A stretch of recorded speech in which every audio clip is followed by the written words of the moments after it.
Hey y'all, I'm Tammy, and this is Collard Valley Cooks, where we cook like our mamas did. Now, some of y'all know we lost our doggie, Happy, this week. She was 15 years old, and I have to say, it was one of the hardest things and emotional things I've ever been through. I never would have believed that I could get that emotional over a pet, because I have lost pets, but there was just something about Happy. She was the most loving, obedient dog I have ever had. Absolutely smart, never missed a minute, never had accidents ever in the house. I mean, she was spot on, wonderful. Me and Chris appreciate your prayers, and it has been hard, so we thought redecorating the kitchen would be a good idea, since I did have the letters come in the mail this week. I am making the weirdest dish you've ever heard of. It has 3 ingredients and chicken. It's so easy, but it sounds crazy. But people rave about it online. If you'd have asked me if I thought these 3 ingredients would make a good dish, I'd have probably said, I ain't too sure about that. But I do have a recipe in my cookbook with French dressing and soy sauce that's super good. So I'm really curious to try this one. It's 3 ingredients: a whole container of French dressing, and I chose Catalina. Why? Because my daddy's favorite was Catalina. He always asked Mama for Catalina. I can remember being a teenager and going in there to buy groceries, and I always picked up the Catalina for Daddy. The next ingredient is good old French onion soup.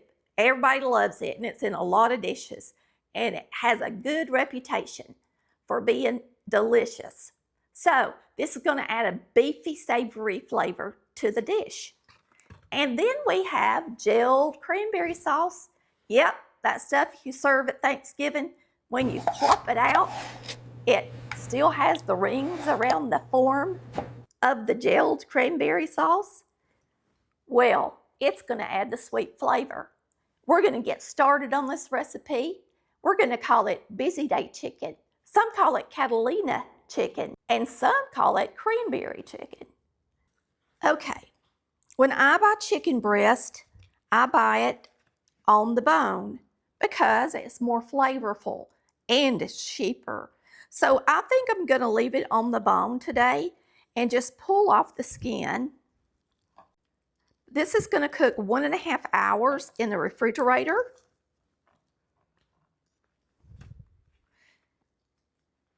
And when I cut up my chicken, I never use my wood cutting board. I always use something else. Now I sharpen really sharp my Rada knife. So what I'm going to do is I'm going to just cut right down the middle and just lay it open to bake. And this one looks really thick, but the bone is bowed and it's not as thick as it looks. All right, we're going to use my handy dandy meat hook. Pick this chicken up so we don't have to touch it again, and lay it in our dish. Try to put your wide piece here and here so that it fits better in the pan. Don't set them side by side like this. All right, so we got our chicken ready. We're going to set it to the side, and guess what we're going to do now? We're going to mix up these ingredients. We got this good old Catalina dressing that Daddy always loved. We got some gelled cranberry sauce and a pack of Lipton onion.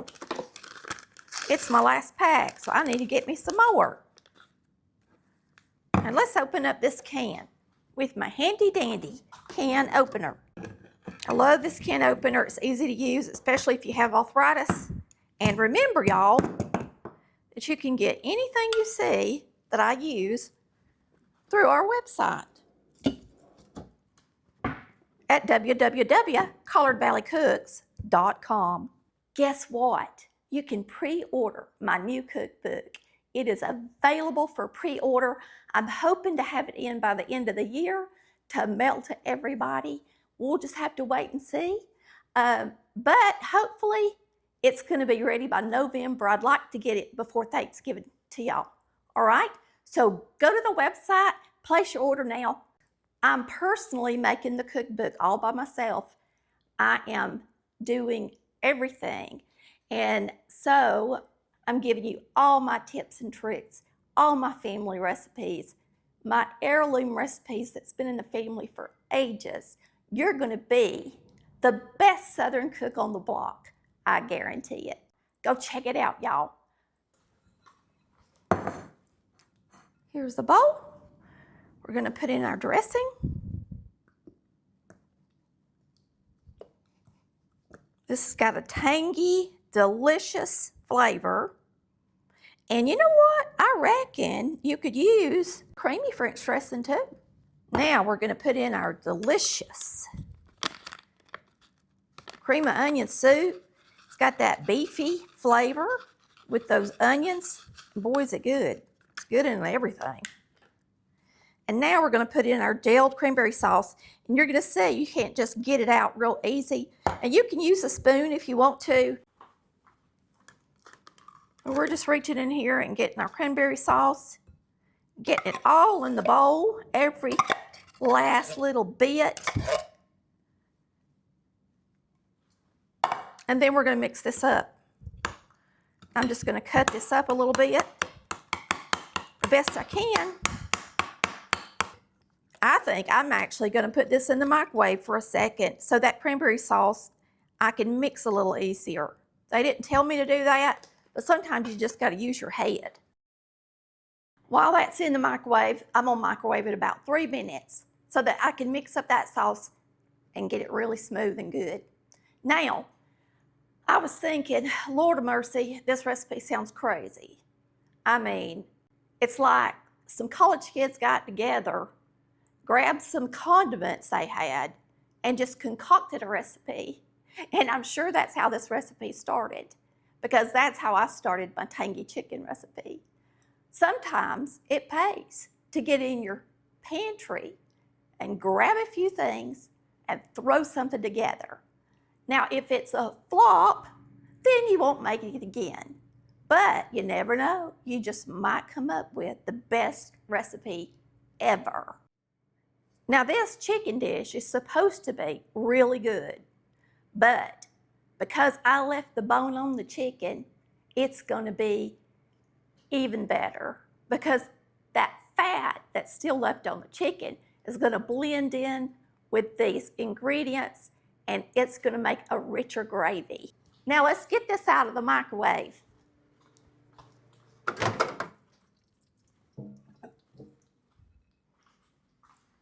I think this is a smart step because it's going to already be hot and warm to go over your chicken. It would have taken the oven about 25 minutes to do this. And now we're going to mix it up good. You know, cranberry sauce is pretty thick and gelled, so it's a little hard to mix in. But when you sit this in the microwave for 3 minutes, then it just makes it delicious. Y'all, it smells really good, I have to admit. It's got a good smell. All right, now that's ready. A lot better than them big old clumps of cranberry sauce. I think I'm gonna spray the dish because that looks like it might be quite hard to clean up. I would imagine with this sugar in there, it's gonna get sticky and stick to the edges of the pan. So I probably should have sprayed it before I added my chicken. But with my little handy dandy utensil here, it's not hard to do afterward.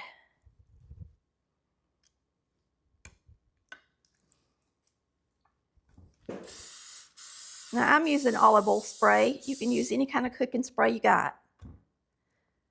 And now we're going to pour this over the chicken. And hopefully this chicken's going to act like a sponge and soak in some of this sauce. You know what? We don't even have to use salt and pepper, y'all. We ain't got to do nothing. It's all in the sauce. Here we go. And you're going to want to get every little drop of it. Let me scrape it. It's hard for me to scrape at an angle when I'm trying to hold my bowl for the camera. Mama always said, where there's a will, there's a way. And we made a way. There you go. Now, I used 2 chicken breasts, and they filled up the pan. And in today's world, 2 chicken breasts is a lot of chicken. I'll tell you how many pounds it was in just a minute.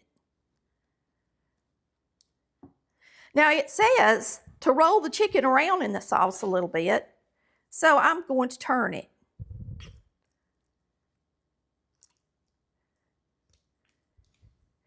And then try to get some sauce on top of it. I think it'll be better this way. It might not be as pretty, but the fat in here is going to get down in the chicken below it.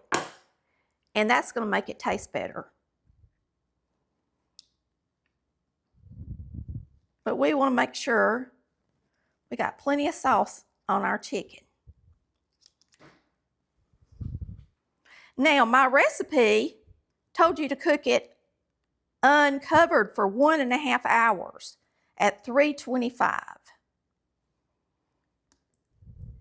Some other recipes said cook it at 350, partially covered for a little while, and then uncovered for a little while. And so I've got to decide which way I want to do it, y'all. And I really think it would be nice to have it covered for part of the time.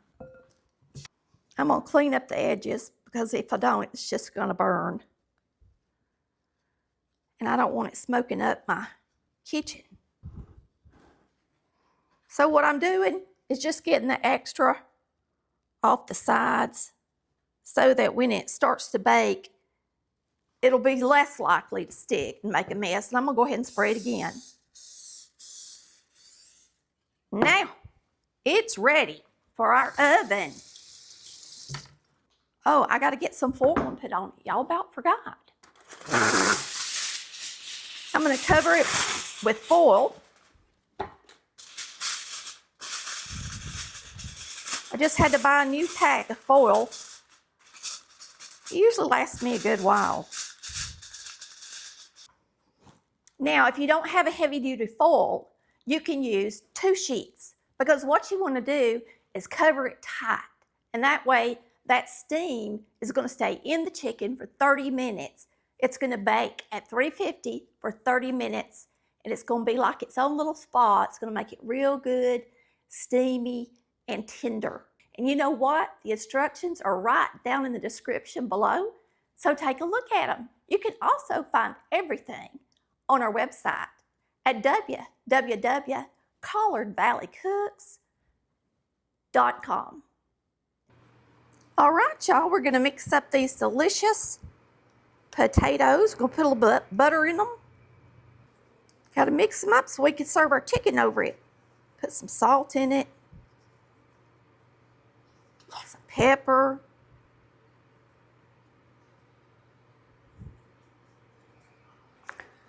A little bit of sour cream. And we're going to mix them up. We may have to add a little cream or milk, but I like to mix them for a minute first. Sometimes I leave more water in them than others. And let me grab the milk. And I'm just using regular milk. This is actually 2%. You can add a little bit at a time until you get them like you want them.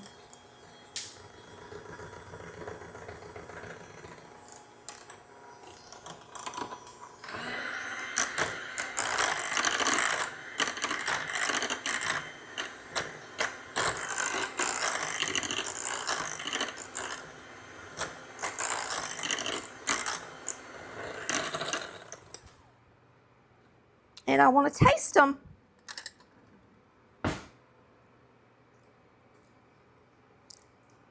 They're delicious. They need just a little bit more salt.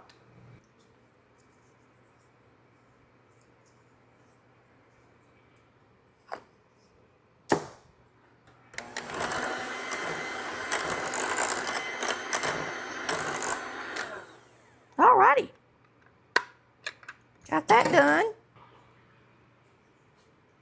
All right, the timer went off and it's time to get out this chicken. We're gonna see if it's a masterpiece or a flop. Let's see. But most of the time when they're a flop, I don't show them to you. So if you're getting to see this video, I can tell you right now, it's gonna be good.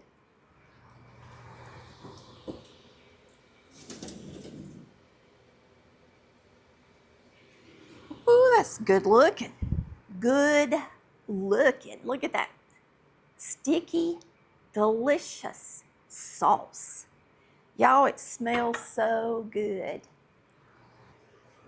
All right, we got our nice fluffy potatoes. And I love to use the mixer to mix them because it makes them real whipped. So they're whipped potatoes or cream potatoes, what we always called them growing up.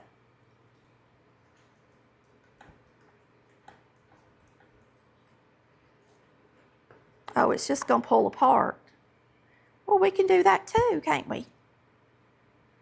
That means it's good and done. Let's stir it up a little bit. Make sure the sauce is good. Some of the oil is not mixed in the sauce good, so probably wouldn't hurt to mix it up a little bit for real before you serve it. It looks awfully good, y'all. And you really need to serve it with a spoon that's not slotted because you want all that gravy on your plate or sauce, whatever you want to call it. I guess this would be a sauce. We're going to put it over our potatoes. Give it a try. Get me another piece. Come here to me, you chicken. It's being chicken. And get you plenty of sauce on it. That looks plumb delicious, don't it? Plumb delicious. Now, Chris is fishing a tournament today, so he's out trying his best to catch some keepers to weigh in tonight. We sure hope he does a good job, don't we? So we're going to be tasting this by ourselves today, and that's okay, because he'll be home in just a little bit, and he'll get a good meal.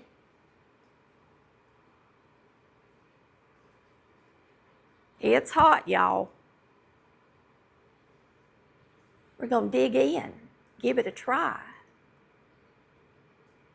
Now, I decided to use cream potatoes because in the South we love our potatoes, don't we? Instead of rice.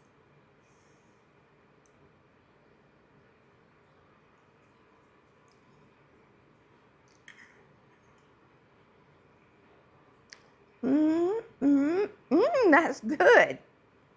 It's like, y'all, that's so good. All those flavors are really good together. You've got a savory from the onion soup, and it gives it a beefy flavor. You've got the sweetness from the cranberry sauce and the tart taste from both the cranberries and the French dressing. And I mean, it reminds me of a barbecue sauce, but a barbecue sauce you've never tasted before. It's really good. If you're looking for something different, I urge you to try this one. It's good enough to put in the cookbook.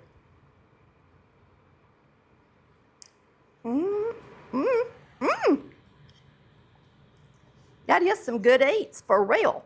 And just from a few ingredients. The 3-ingredient masterpiece. That's what this is. Y'all, I have to admit, I've seen this in the cookbook, and I kept going over it and thinking, nah, I don't think I'm gonna try that. But boy, I'm glad I did, because I'm gonna put it in the master cookbook. If you like this video, we'd love for you to subscribe if you haven't. And hit that like button if you're watching on TV.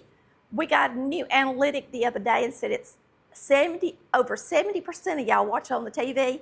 So you can still hit the like button. All you gotta do is use your remote control and just click it, and you're gonna see the pause and the line for the video, and then you're gonna see a thumbs up. And all you gotta do is move your cursor over there and hit enter, and it hits the like for us, because we know commenting is very hard on the TV. All right, y'all have a wonderful and blessed day, and we'd love to have you back here on Collard Valley Cooks, cooking like Mama did. Y'all come back and see us. We love you. Bye.